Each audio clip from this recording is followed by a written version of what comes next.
Okay, so another kind of question that can come up, and I know that this is predominantly, at least in our experience, men specifically in the church, but I think in the church as a whole, there can be this idea of like emotions are weak, or this inner child idea is weak or something that's childish, and we should avoid. How would you respond to that? Like, what would you say, particularly to men, because I think they struggle with it more often than not, but really just to anybody who feels like this is like weak and should be avoided? What would you say? Right. Well, and that's a great question. But I would take them to the concept of what are we trying to accomplish with this? They tell them, put the inner child over here for a moment. What am I trying to do? I'm trying to challenge you to embrace the concept of self-reflection. Okay. And therefore to understand that, you know, we should be curious about the question why. Why do I think, feel, and act the way I do? Because again, as I said before, that's going to empower you. The inner child model that I developed is about growth. It's about mental, emotional, and spiritual growth. It is about the transformation of the heart. I am not trying to get men just to stop doing X, Y, and Z behavior. I'm getting them to transform. So therefore, for them to take a deeper look at the inner child model, because it's not like the other ones that have been written about and told in the past. This is something very different. My inner child is stubborn, pig-headed, cunning, selfish, but most of all, he's afraid, just like men are. Okay, we don't want to admit that we're afraid, but we are. And it's about learning how to be able to take that kid and go back to what you were saying, Nick, that kid who keeps us immature because we run on his emotions and not rational thinking.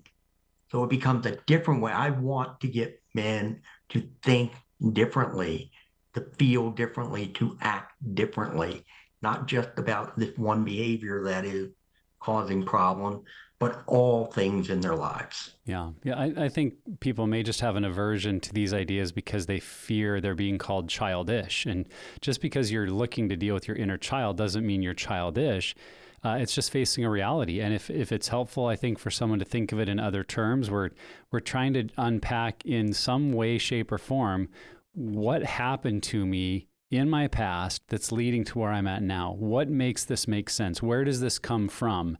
And the terminology could be an inner child, and understanding those wounds and understanding what the messages it's heard. But I think if we need to detach that, we're not trying to call anyone childish. We're just looking at what happened to me and how does that help me understand my story at a much deeper level. Well, and it's funny, Eddie, as you were describing it as this model, I just was in a training last week with a guy who is a marriage and family therapist and uses Legos as a way to have people like kind of dramatize where they're at emotionally. And it's like, hold on a second, we're playing with toys now? This is what we're doing in therapy? I'm playing with these, toys that my kids play with.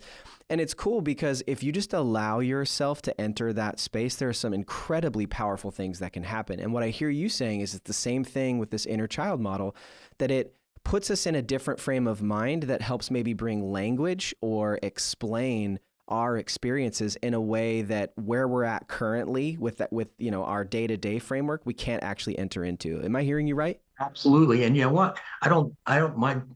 I've never done the Lego thing, but I'll say this. If I thought, and again, I need to understand more about it. If it worked, I would add it into the component. Totally. The Yeah. one thing is that what we do is, in many cases, we'll have people draw, but we don't have them draw with their dominant hand. They have to draw with their non-dominant hand because I want to see what I might get out of that picture. But again, the whole idea of this is not, as you were saying before, putting a label on someone that you are childish. Now, we are immature. 9 out of 10 men that I've worked with, emotionally, and I call them now emotionally undeveloped. But every man that I've talked to, and I've said, you know what? I believe that you're emotionally immature. I've yet to have a single person push back on me, not one. And that goes to show because, and again, you could be very successful.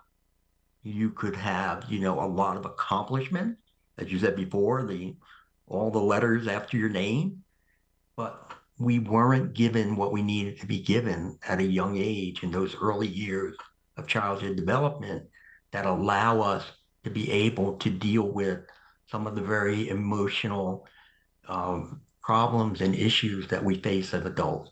We learn to run.